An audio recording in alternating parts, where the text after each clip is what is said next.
Hi PO5! Today I picked a book called The Midnight Unicorn.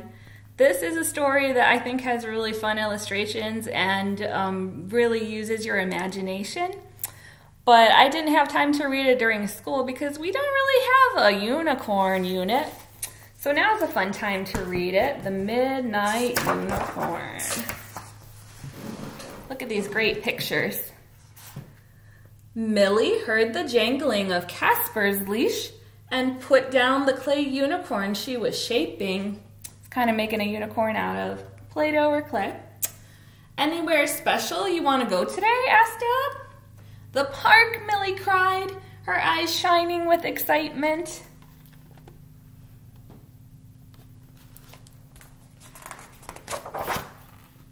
Okay, said Dad. But wouldn't you like to go somewhere else for a change? Do you think they go to the park often? Yeah, because he said that they've been there a lot. Aren't you tired of visiting that same stone statue? Millie shook her head. That means nope. She couldn't explain it, but the park, and especially that one statue, were the most important things in the world to her. Does that make you curious about what the statue looks like?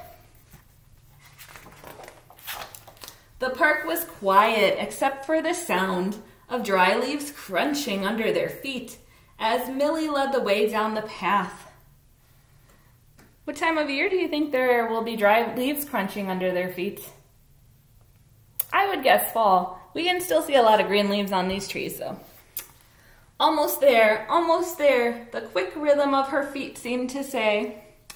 One more bend in the park and there it was. A small stone unicorn. I don't think it's very small, but I like it. Mottled with age and weather, slightly mossy around its hooves. It's getting green down there by the bottom. We can't stay too long, Millie, said Dad. I'll be right over there on the bench if you need me. Millie ran her fingers over the unicorn's closed eyes and gentle mouth. It had the kindest, wisest smile, and she always felt happy when she was nearby.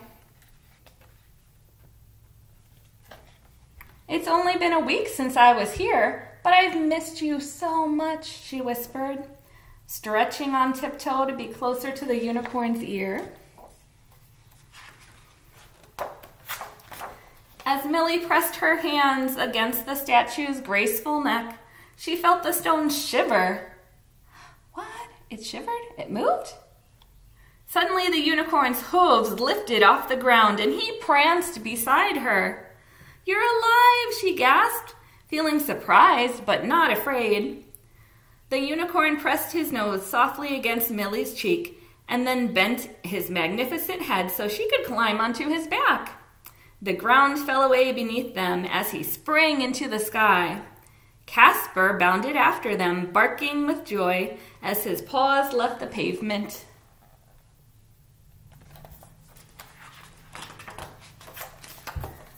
Look, their dog can fly. Up and up they flew, high over the park and Millie's neighborhood. She kept her eyes shut tight against the rush of wind, and when she opened them, she was amazed to see a bright full moon, a sky suddenly full of stars, and lights twinkling in all the houses below. The town clock struck midnight. Dong.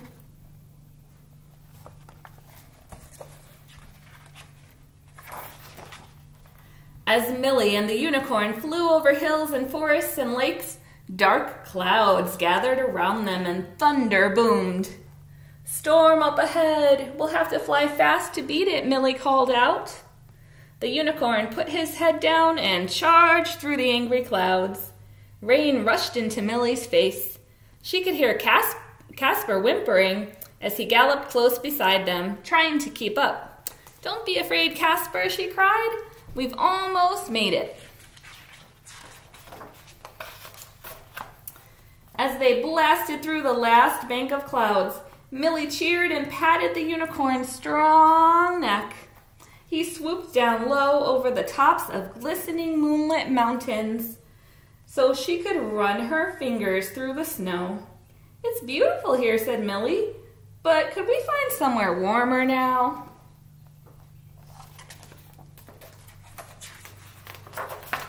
The unicorn whinnied softly. And in no time at all, they were gliding through the warm desert night. Millie waved at the sleepy camels far below on the shimmering red sand dunes. I've never seen the ocean, Millie told the unicorn. Could we go there too? Let's see what the ocean looks like. The unicorn turned sharply, and soon they were gliding over a sparkling sea. Waves rolled and crashed along the beach, and when Millie looked closely, she could see that there were other unicorns prancing in the foam. The unicorn spiraled down, down, down, right into the breakers. Millie laughed as they bucked through the salty spray, racing the others. That reminds me of when Elsa is riding her horse in the end of Frozen. Frozen 2. Casper was panting and falling behind, so Millie gently pulled on the unicorn's mane. He climbed easily into the air and landed on a rainbow where Casper could rest. All alone in the dark sea below them was an island. It was lit by a shaft of golden daylight at the end of the rainbow, and Millie saw that a herd of unicorns waited at the beach.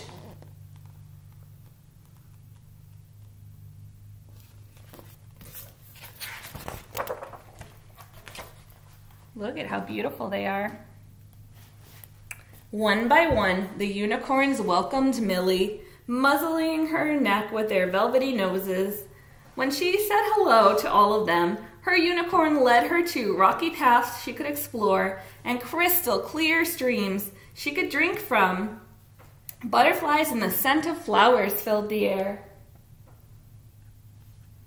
I would go there and stay there all day. At last, exhausted by all their adventures, Millie, Casper, and the unicorn lay down on the soft grass. Butterfly wings fanned them into a deep, calm sleep. So comfy. Wake up, sweetheart. It's time to go home. Millie opened her eyes and looked up at her father. Were you worried about me, Dad? I was gone all night. The unicorn took me to see the mountains and the desert and the ocean, and Dad gave her a hug.